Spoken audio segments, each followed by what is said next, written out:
மிகப்பெரிய உயரத்தில் விஜய் இருக்கார். இது வந்து நம்ம சொல்கிறது வந்து சில பேருக்கு நெருடலாகவும் உறுத்தலாகவும் எரிச்சலாகவும் இருக்கும். ஆனால் உண்மை அதுதான். இவருக்கு பின்னால் ஏற்பட்ட அந்த மக்களுடைய எழுச்சியை நம்ம பார்க்குறோம். அதெல்லாமல் பார்த்தீங்கன்னா பல்வேறு ஏஜென்சிகள், கட்சிகள், தனிநபர்கள் வந்து இன்றைக்கி சர்வே எடுக்கிறாங்க. எல்லாருக்குமே அதிர்ச்சி ப்ளஸ் ஆச்சரியம் கலந்த ரிப்போர்ட் என்னென்னா விஜய்க்கு இருக்கிற செல்வாக்கு தான். ஃபஸ்ட்டு 10, 12, 15, 17ன்ட்டு ஏதோ தங்க மேலே ஏறுற மாதிரி இவருடைய வாக்கு சதவீதம் ஏறிக்கிட்டே இருக்குது. இன்றைக்கி பார்த்தீங்கன்னா அது ஒரு 25% மேலே இருக்குங்கிறதுல எந்த மாற்றமும் இல்லை.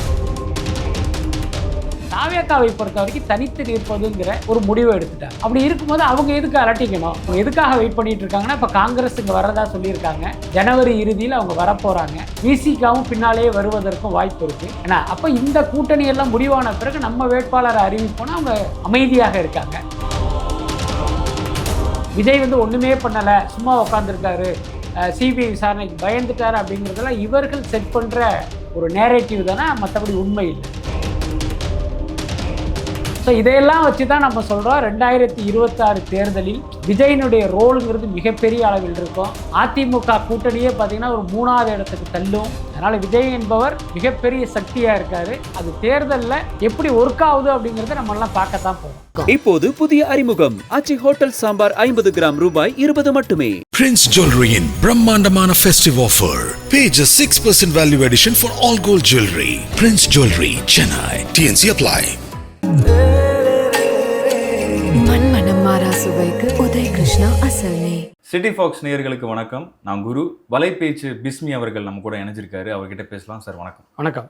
சார், இப்போ ஒரு சாதாரண மனுஷனோ இல்லை பெரிய அளவு ஒரு அளவுக்கு நீங்கள் ஏதோ அவங்க தப்பு பண்ணிட்டாங்க, பண்ணலை, அவங்க மேலே ஒரு கேஸ் வந்துருச்சுன்னா, கோர்ட்டு கேஸு இப்படி அலைஞ்சிட்டே இருந்தோன்னா அவங்க மனசுக்குள்ளேயே ஒரு தொய்வு ஏற்பட்டுரும்.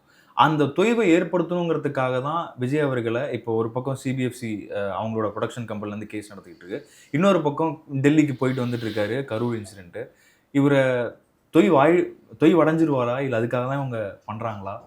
இல்லை, அந்த எண்ணத்தில் தான் இது மாதிரியெல்லாம் நடக்குதுன்னு வேணால் நம்ம எடுத்துக்கலாம். பட் விஜய் வந்து அந்த மாதிரி ஒரு கேரக்டர் கிடையாது. நான் பர்சனலாக அவரை தெரிஞ்ச வரைக்கும் அவரெல்லாம் ரொம்ப ஒரு தைரியமான கேரக்டர், ஒரு மென்மையானவர், அதில் மாற்றமே இல்லை. எல்லாத்துக்கும் சீமான் மாதிரி வரட்டு தவளை மாதிரி வாழ்வாள்னு கத்த மாட்டார். அவர் ரொம்ப சட்டிலாக தான் இருப்பார். அதே நேரம் தான் நினைத்ததை செய்து முடிக்கிறதுல வந்து ரொம்ப வைராக்கியமான கேரக்டர் தான் விஜய். அதனால் இந்த மாதிரியான வழக்குகள் எல்லாமே விஜயை சோர்வடைய வைக்கும், அரசியலே வேணாம் ஜாமீன் ஓட வச்சிரும் அப்படின்னு யாராவது எதிர்பார்த்தாங்கன்னா அவங்க தான் ஏமாந்து போவாங்கன்னு நான் நினைக்கிறேன். அதுக்கு அடுத்து நம்ம புரிஞ்சிக்க வேண்டிய விஷயம் என்னென்னா, இந்த சிபிஐ வழக்கு விசாரணை என்பதே தாவேகாவுடைய கோரிக்கையின் அடிப்படையில் வந்தது தான். தமிழ்நாடு காவல்துறை இந்த வழக்கு விசாரித்தா நியாயம் கிடைக்காது, அருணா ஜெகதீசனுடைய ஆணையத்தினுடைய விசாரணையிலே எங்களுக்கு நம்பிக்கை இல்லை, வேற ஒரு உயர்மட்ட விசாரணை வேணும்னு இவங்க சுப்ரீம் கோர்ட்டு போய் கேட்டாங்க. அந்த அடிப்படையில் தான் சிபிஐக்கு பரிந்துரை பண்ணாங்க. அப்போ இவர்கள் கேட்டு தானே அந்த விசாரணையே நடக்குது. அதை எப்படி இவங்க வந்து ஒரு டார்ச்சராகவோ என்ன அல்லது சோர்வடைய வைக்கிற விஷயமா எப்படி நினைக்க முடியும்? அதனால் அது வந்து ஒரு பெரிய விஷயமே இல்லை. இன்னும் சொல்லப்போனால் அந்த கரூர் சம்பவம் குறித்து தாவேகாவிடம், முக்கியமாக விஜயிடம் நிறைய ஆதாரங்கள் இருக்கு. அதை வந்து தமிழக காவல்துறையை நம்பி கொடுக்க முடியாது. அப்போ சிபிஐ தான் சரியான இடம்ங்கிற அடிப்படையில் இவங்களே அதை பாசிட்டிவாக பார்க்கும்போது நாம் எதுக்கு அதை வந்து ஒரு நெகட்டிவாக பார்க்கணும்? எனக்கு தெரிஞ்சு அப்படியெல்லாம் இருக்காதுன்னு தான் நான் நினைக்கிறேன். ஆனால் இவர் சிபிஐ கிட்ட போனதுலேருந்து தொடர்ந்து எல்லாரும் அவங்களுக்கு இவங்க தான் ஹெல்ப் பண்ணுவாங்க, ஏன்னா அவங்க தான் இப்படி இருக்காங்களே, நட்புறவோடு இருக்காங்களே, அவர் சிபிஐ தான் கேட்பாரு, நம்ம தமிழக போலீஸ்காரங்க எப்படி நம்புவார் அப்படின்னு சொல்கிறாங்க. யார் வந்தாலும் பி டீம் சொல்லிட்டே இருக்காங்க. இந்த நரேட்டிவ் எதுவுமே ஒர்க் அவுட் ஆகலைன்றதுனால தான் இன்னும் என்னென்ன ஸ்ட்ராட்டஜிலாம் இருக்கோ எல்லாத்தையும் நம்ம செய்வோம்னு இறங்கிட்டாங்க. சிம்பிள் மேட்டருங்க. விஜய் மேலே வந்து நிறைய அவதூறுகள் பரப்பப்படுது. அதில் ஒரு அவதூறு இவர் பாஜகவுடைய பி டீம். என் கேள்வி என்னென்னா, இவர் பாஜகவுடைய பி டீமாக இருந்தால் அவருடைய படத்தையே வந்து ஸ்டாப் பண்ணுற வேலையை சென்சார் போர்டு மூலமாக பாஜக அரசு செய்யுமா? அதை செஞ்சுக்கிட்டு இருக்கு. அப்படி இருக்கும்போது எப்படி இவர் பி டீமாக இருக்க முடியும்? இது ஒரு அடிப்படையான கேள்வி. அதுக்கு அடுத்து ஏன் இவர் சிபிஐ விசாரணை கேட்டார் அப்படின்னா, கரூர் சம்பவத்தை பொறுத்த வரைக்கும் தாவேகாவுடைய பாயிண்ட் ஆஃப் வியூவில் பாருங்கள், மக்கள் பாயிண்ட் ஆஃப் வியூ எல்லாத்தையுமே மறந்துடுங்க. காவல்துறை போதிய காவலர்களை அங்கே கொண்டாந்து நிறுத்தியிருந்தால் இந்த சம்பவம் நடந்திருக்காது. அப்போ தாவேகாவின் பார்வையில் தமிழ்நாடு அரசும் தமிழக காவல்துறை தான் தவறு பண்ணியிருக்காங்க, நாங்கள் பண்ணலை. இதுதான் அவங்களுடைய பாயிண்ட் ஆஃப் வியூ. அது வந்து தமிழ்நாடு காவல்துறை விசாரணையில் எப்படி இவங்களுக்கு கிடைக்கும்? அந்த நீதி எப்படி கிடைக்கும்? யார் விசாரணை பண்ணுறாங்களோ தமிழ்நாடு காவல்துறை அந்த வழக்கை எடுத்து விசாரணை பண்ணுறதா வச்சுக்குவோம். ம். அவங்க மேலேயே நம்பிக்கை இல்லைன்னு தானே தாவேக்கா சொல்லுது. அப்புறம் எப்படி அந்த விசாரணையில் இவருக்கு நியாயம் கிடைக்கும்? ம். அப்போ இவங்க என்னென்னா வேறொரு விசாரணை அமைப்பு பண்ணும்போது தான் என்னுடைய குரல் எடுபடும், நான் சொல்கிற கருத்தை அவங்க கேட்டு அவங்க முடிவு பண்ணுவாங்கங்கிறதால தான் அவர் சிபிஐயை கேட்டார். மற்றபடி இது பாஜகவுடைய சிபிஐ வந்து பாஜகவுடைய அமைப்பு தான், அதில் மாற்றமே இல்லை. அவருடைய அரசியல் எதிரிகளை பழிவாங்க பயன்படுகிற அமைப்பு தான், அதில் மாற்றமே இல்லை. அதுக்காக எல்லா வழக்குமே அவங்க இப்படி தான் டீல் பண்ணுவாங்க அப்படிலாம் நம்ம சொல்ல முடியாது. அப்படி பார்த்தோம்னா இங்கே இருக்கிற எந்த அமைப்பையுமே நம்ம வந்து நம்பவே முடியாது. அதனால் அந்த கோரிக்கை வந்து சரியானது இல்லைன்னு தான் நினைக்கிறேன். ஏன்னா இப்போது அங்கே இருந்த டேவிட்சன் ஆசீர்வாதம் அவர்களையும் விசாரணை கூப்பிட்டுருந்தாங்க. அப்புறம் ஒரு 13 காவலர்கள் அவங்களையும் காத்திருப்பு பட்டியலில் வச்சுருக்காங்க. இன்னும் அவங்களுக்கு டிரான்ஸ்ஃபரோ எந்த இடத்துல இன்னும் பணி இருக்க போகுதுன்றதையும் சொல்லலை. இது தொடர்ந்துக்கிட்டே இருக்குது சார். இது ஒரு விடை கிடைக்குமா? விஜய் அவர்கள் சீக்கிரமாக அந்த கோர்ட்டு கேஸ் வேலையெல்லாம் முடிச்சுட்டு வந்து அரசியல் பயணத்தை ஆரம்பிப்பாரா? ஏன்னா ஆல்ரெடி திமுக எல்லாருமே அவங்கவுங்களோட தேர்தல் பிரச்சார கட்டத்தை நெருங்கிட்டே இருக்காங்க. அது திட்டங்கள் போய் சேருதோ இல்லையோ, திட்டங்கள் ஒவ்வொன்றா வந்துக்கிட்டே இருக்குது. இன்னும் தாவேக்கா கொஞ்சம் ஸ்ட்ரக்கான நிலையில் இருக்கிற மாதிரி இருக்குது. இல்லை, அப்படி ஒரு தோற்றம் இருப்பது உண்மைதான். ஆனால் நீங்கள் ரொம்ப நுட்பமாக பார்த்தீங்கன்னா அப்படிலாம் இல்லைன்னு தான் நான் நினைக்கிறேன். என்னென்னா முதல்ல தேர்தல் தேதி அறிவிக்கப்படணும். அப்போ தான் தேர்தல் வேலைகள் சூடு பிடிக்கும். யார் வேட்பாளர், யாருக்கு என்ன தொகுதி போன்ற விஷயங்கள் எல்லாமே அன்னைக்கு தான் நடக்கும். அதே நேரம் இந்த கூட்டணி அமைத்து போட்டியிடுகிற கட்சிகள் இருக்குல்ல, அவங்க என்னன்னா எந்தெந்த கட்சி நம்ம கூட்டணியில் இருக்குது, எந்தெந்த கட்சி கூட்டணி விட்டு போகுதுங்கிற மாதிரியான விஷயங்கள் எல்லாமே நடக்கும். இன்றைக்கி அதிமுகவில் நடக்கிறதெல்லாம் நம்ம பார்க்குற டிடிவி தினகரன் திடீர்னு பல்ட்டி அடித்து குட்டிக்காரணம் போட்டு எடப்பாடி பக்கம் போய் அவரை நல்லவர் வல்லவர்னு நாளையிலேருந்து சொல்ல போகிறாரு. அப்புறம் தேமுதிக மற்ற கட்சிகள்லாம் அந்த பக்கம் போக போகிறாங்க. இதெல்லாம் நடக்கும். தாவேக்காவை பொறுத்த வரைக்கும் தனித்து நிற்பதுங்கிற ஒரு முடிவை எடுத்துட்டாங்க. அப்படி இருக்கும்போது அவங்க எதுக்கு அலட்டிக்கணும்? தேர்தல் தேதி அறிவிக்கப்பட்ட பிறகு அவங்களுடைய வேட்பாளர் பட்டியலை அவங்க அறிவிக்க போகிறாங்க. இன்னும் சொல்ல போனால் அவர்களிடம் 234 தொகுதிகளுக்கான வேட்பாளர் பட்டியல் ஆல்ரெடி கையில் இருக்குது. அப்போ அவங்க எதுக்காக வெயிட் பண்ணிகிட்டு இருக்காங்கன்னா, இப்போ காங்கிரஸ் இங்கே வர்றதா சொல்லியிருக்காங்க. ஜனவரி இறுதியில் அவங்க வரப்போகிறாங்க. விசிகாவும் பின்னாலேயே வருவதற்கும் வாய்ப்பு இருக்குது. திமுகக்கு ராமதாஸ் போனார்னா விசிகா பொட்டி படுக்கையோட இங்கே தான் வந்து ஆகணும். வேறு வழி இல்லை, வேறு போக்கிடம் இல்லை. ஏன்னா அப்போ இந்த கூட்டணியெல்லாம் முடிவான பிறகு நம்ம வேட்பாளரை அறிவிப்போனா அவங்க அமைதியாக இருக்காங்க. இது எப்படி வந்து நம்ம தாவேக்கா வந்து ஒன்றுமே பண்ணாமல் கை கட்டிகிட்டு இருக்காங்கன்னு எப்படி நம்ம சொல்ல முடியும்? எல்லாத்துக்கும் மேலே தேர்தல் தேதி அறிவிக்கப்பட்டு வேட்புமனு தாக்கலுக்கான தேதியெல்லாம் அறிவித்த பிறகு இவங்க அமைதியாக இருக்காங்கன்னா நம்ம சொல்லலாம், என்னடா அது மந்தமாக இருக்காங்களே நம்ம கேட்கலாம். இந்த கட்டத்தில் அதை எப்படி நம்ம கேட்க முடியும்? அதுக்கு அடுத்து ஒரு பக்கம் சிபிஐ வழக்கு விசாரணைலாம் இருந்தாலும் ஏன்னா டெய்லியாக வந்து அவங்க 10 மணி நேரம் 8 மணி நேரம் அந்த வழக்கு விசாரணையை எதிர்கொள்கிறாங்க. இது வரைக்கும் 2 தடவை கூப்பிட்டாங்க. 2 தடவை போய் அவங்க வந்து சாட்சி வாக்குமூலத்தை கொடுத்துட்டு வந்துட்டார். அவ்வளோதான். மறுபடியும் அவங்க போக வேண்டிய அவசியம் இல்லை. அடுத்த வாரத்துலேருந்து அவர் தமிழகம் தழுவிய அந்த பொதுக்கூட்டங்களை போட போகிறாங்க. அதனால் விஜய் வந்து ஒன்றுமே பண்ணலை, சும்மா உட்காந்துருக்காரு, சிபிஐ விசாரணைக்கு பயந்துட்டார் அப்படிங்கிறதெல்லாம் இவர்கள் செட் பண்ணுற ஒரு நேரேட்டிவ் தானே, மற்றபடி உண்மை இல்லை. செங்கோட்டையன் அவர்கள் ரீசெண்டாக ஒரு நேர்காணலில் சொல்லியிருந்தார், கிட்டத்தட்ட 34% இப்போ தாவேக்காவுக்கு இருக்குது அப்படின்னு. உங்களோட பார்வை என்ன சார்? ரொம்ப ஓவர் எஸ்டிமேட் பண்ணுற மாதிரி இருக்கா, இல்லை அண்டர் எஸ்டிமேட் பண்ணுற மாதிரி இருக்கா? இல்லை, ஒரு வகையில் சொல்லணும்னா கொஞ்சம் அதிகப்படியாக சொல்கிறதாக தோன்றினாலும் அதில் ஓரளவுக்கு உண்மை இருக்குங்கிறத நம்ம நிச்சயமாக மறுக்க முடியாது. என்னுடைய தனிப்பட்ட கருத்தாக இருந்தது என்ன அப்படின்னா, விஜய்க்கு பார்த்தீங்கன்னா ஒரு இலக்கத்துக்கு மேல் வந்து வாக்கு சதவீதமே வராது. இவர் இன்னொரு எம்ஜிஆர் கிடையாது. முதல் தேர்தலோடய ஒரு மூட்டை முடிச்ச கட்டிட்டு போயிடுவாருலாம் நான் சொல்லியிருக்கேன். அது என் கருத்து. பல யூடியூப் சேனல்கள் இருக்கு, போய் பார்த்தாலே தெரியும். அதே நான் வந்து இன்னைக்கு சொல்கிறேன்னா என்னுடைய கருத்தை மாற்றி கொண்டதற்கு முக்கிய காரணம் இவருக்கு பின்னால் ஏற்பட்ட அந்த மக்களுடைய எழுச்சியை நம்ம பார்க்குறோம்.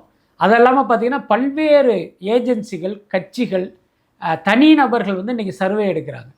ஒரு பக்கம் திமுக எடுக்குது, பெண் மீடியா எடுக்குது, அதிமுக எடுக்கிறாங்க, ஊடகங்கள், அப்புறம் ஒரு அமைச்சர் வந்து நம்ம தொகுதியில் ஜெயிக்க முடியுமான்னு அவர் எடுக்கிறாரு, ஒரு எம்எல்ஏ என்ன பண்ணுறாரு நம்மளால் ஜெயிக்க முடியுமான்னு அவர் எடுக்கிறாரு, உளவுத்துறை ஒரு பக்கம், இந்த மாதிரி சுற்றி சர்வே எடுக்கிறாங்க. எல்லாருக்குமே அதிர்ச்சி ப்ளஸ் ஆச்சரியம் கலந்த ரிப்போர்ட் என்னென்னா விஜய்க்கு இருக்கிற செல்வாக்கு தான். ஃபஸ்ட்டு 10, 12, 15, 17ன்ட்டு ஏதோ தங்க மேலே ஏறுற மாதிரி இவருடைய வாக்கு சதவீதம் ஏறிக்கிட்டே இருக்குது. இன்றைக்கி பார்த்தீங்கன்னா அது ஒரு 25% மேலே இருக்குங்கிறதுல எந்த மாற்றமும் இல்லை. என்னுடைய தனிப்பட்ட கருத்தாக கேட்டால் ஒரு 25 to 30 இருக்கும், வாய்ப்பு இருக்குது. இந்த 34, 35 அப்படிங்கிறதெல்லாம் கொஞ்சம் எக்ஸாக்ரேட் பண்ணி தானே சொல்லுவாங்க. இப்போ தாவேக்காவில் இணைந்த செங்கோட்டையன் வந்து இல்லைங்க அவருக்கு 15% தான் இருக்குன்னு சொல்லுவாரா என்ன? அப்படி சொல்ல மாட்டார். அவர் இருக்கிற இடத்துக்காகவும் அந்த தொண்டர்களை உற்சாகப்படுத்தவும் அப்படி ஒரு கருத்தை அவர் சொல்லித்தானே ஆகணும். அதனால் அது ரொம்ப ஆராய வேண்டிய அவசியம் இல்லைன்னு நினைக்கிறேன். எனக்கு இதுக்கு முன்னாடி நிறைய தலைவர்கள் நிறைய கோர்ட் ஹியரிங்ஸ்லாம் நடக்க போகுது அப்படின்னு நம்ம கேள்விப்பட்டிருப்போம். விஜய் அவர்கள் எங்கே போய் காலெடுத்து வச்சாலும் சரி, அவங்கள பற்றி திட்டினாலும் புகழ் பாடினாலும் அவர் அவங்களுக்கு மைலேஜ் கொடுத்துக்கிட்டே இருக்கார். அவங்க நல்லா பேசுகிறாங்க, நல்லா இருக்காங்க. கோர்ட் ஹியரிங்ஸ் எல்லாம் இது வரைக்கும் நம்ம உட்காந்து என்ன பேசுகிறாங்க ஏது பேசுகிறாங்க நம்ம இது வரைக்கும் பெருசாக பார்த்தது கிடையாது. ஆனால் ட்விட்டரில் ஒவ்வொரு மணி நேரத்துக்கும் இதை கேட்டிருக்காங்க, இதுக்கு இவங்க ரிப்ளை இது எப்படி நடக்குதுன்னு எனக்கு தெரியல சார். அவ்வளோ பேர் இருந்தாலும் இவ்வளோ அக்கறை எப்படி வரும் அப்படின்ற ஒரு கேள்வி இருக்குது. அது அக்கறையில் அதான் விஜய் இருக்கிற இடம் அப்படி. ஏன்னா சினிமாவில் கடந்த காலத்தில் எத்தனையோ நடிகர்கள் இருந்திருக்காங்க. எம்ஜிஆர், ரஜினி எல்லாம் பார்த்த சினிமா தான். ஆனால் இன்றைக்கி அவர்கள் இருந்த இடத்தை விட ஒரு மிகப்பெரிய உயரத்தில் விஜய் இருக்கார். இது வந்து நம்ம சொல்கிறது வந்து சில பேருக்கு நெருடலாகவும் உறுத்தலாகவும் எரிச்சலாகவும் இருக்கும். ஆனால் உண்மை அதுதான். ஸோ அந்த அடிப்படையில் தான் நான் சில வருடங்களுக்கு முன்பே சொன்னேன், விஜய் தான் இன்றைய சூப்பர் ஸ்டார். ரஜினி வந்து ஏற்கனவே சூப்பர் ஸ்டாராக இருந்தார், இன்றைக்கி இவர் தான் சூப்பர் ஸ்டார். நான் சொன்னதனுடைய அர்த்தமே விஜய்க்கு இருக்கிற அந்த செல்வாக்கை நம்ம வந்து ரொம்ப பக்கத்தில் இருந்து பார்த்து கிரகித்த வகையில் சொன்ன உண்மை தான் அது. இன்றைக்கி அரசியலுக்கு வந்த பிறகும் பார்த்திங்கன்னா அந்த இது தான் இன்றைக்கி வந்து ஒர்க் ஆகிட்டுருக்கு. நீங்கள் சொன்ன மாதிரி இவருடைய விஷயம் என்ன வந்தாலும் சரி, கோர்ட்டு மட்டும் இல்லை, கோர்ட்லையாவது பார்த்திங்கன்னா அங்கே இருக்கிற கோர்ட்டு பீட்டு பார்க்குற ரிப்போர்ட்டர்கள் அங்கே நடக்கிறத பார்த்து அப்டேட் பண்ணுவான். நீதிபதி இப்படி கேட்டார், சென்சார் போர்டுடைய வக்கீல் இதை சொன்னார், விஜயனுடைய வக்கீல் அதை சொன்னாருன்ட்டு அதை பார்த்ததை வந்து ரிப்போர்ட் பண்ணுவாங்க. சிபிஐ விசாரணைக்கு விஜய் போயிருக்காரு உள்ள. ஒரு 10 மணிக்கு விசாரணை நடக்குது. சிபிஐ விசாரணைக்குள்ளே யாருமே அனுமதிக்கப்பட மாட்டாங்க.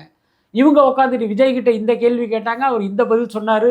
என்ன விஜய்க்கு கிடுக்கி பிடி நெருக்கடின்லாம் இவங்க போட்டுக்கிட்டே இருக்காங்க. அதோட அர்த்தம் என்னென்னா, ஒரு பக்கம் பார்த்திங்கன்னா இவருடைய இமேஜை டேமேஜ் பண்ணுறது, இன்னொரு பக்கம் விஜய் செய்தியை போடுவதன் மூலமாக தங்கள் தொலைக்காட்சிக்கான ரேட்டிங்கை, டிஆர்பி ரேட்டிங்கை இன்க்ரீஸ் பண்ணுறது, யூடியூப் சேனலாக இருந்தால் அவங்களுடைய வியூஸை வந்து இன்க்ரீஸ் பண்ணுறதுங்கிற அந்த பேசிஸ் தான்.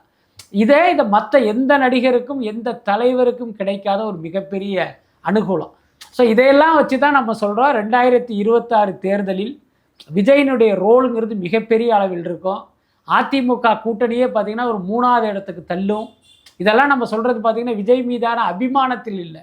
இங்கே இதெல்லாம் நடக்குதுங்கிறத ஒரு பத்திரிகையாளராக நம்ம ஒரு 3வது மனிதனாக பார்த்து கிரகித்த அந்த அடிப்படையில் தான் இதை சொல்கிறோம்.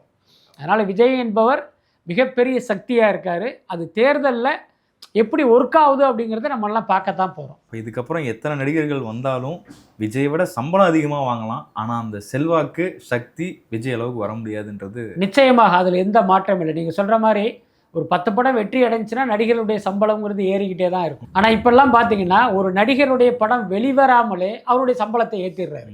இப்போ உதாரணத்துக்கு அஜித் எடுத்துங்க, அவர் படம் தொடர்ந்து வர்றதே இல்லை. விஜய் படம் வந்து அவர் படம் வெற்றி அடைந்து அவர் ஒரு 25 கோடி ஏற்றினா பின்னாலேயே இவர் ஒரு 20 கோடி ஏற்றிடுவார். அதே மாதிரி பல ஹீரோக்கள் இங்கே இருக்காங்க. அந்த அடிப்படையில் எதிர்காலத்தில் யாருக்கு வேண்டுமானாலும் அதிக சம்பளம் கிடைக்கலாம். விஜய் கடைசியாக வாங்கிய சம்பளத்தை விட அதிக சம்பளம் இவர்கள் வாங்குவதற்கு வாய்ப்பு இருக்குது. ஒரு தனுஷோ, சிம்புவோ, விஜய் சேதுபதியோ, சூர்யாவோ, சிவகார்த்திகேயனோ யார் வேணாலும் அப்படி ரீச் பண்ணுறதுக்கு வாய்ப்பு இருக்குது. ஆனால் விஜய் அடைந்த அந்த உச்சத்தை எந்த நடிகரும் வந்து எதிர்காலத்தில் அடைவதற்கான வாய்ப்புங்கிறது ரொம்ப ரொம்ப குறைவு தான். மறுபடியும் சந்திக்கலாம் சார். ரொம்ப நன்றி. நன்றி. இப்போது புதிய அறிமுகம் ஆச்சி ஹோட்டல் சாம்பார் 50 கிராம் ரூபாய் 20 மட்டுமே. Prince Jewelry in Brahmandamana festive offer. Pay just 6% value addition for all gold jewelry. Prince Jewelry, Chennai. TNC apply. மண்மனம் மாறா சுவைக்கு உதய் கிருஷ்ணா அசல் நெய்.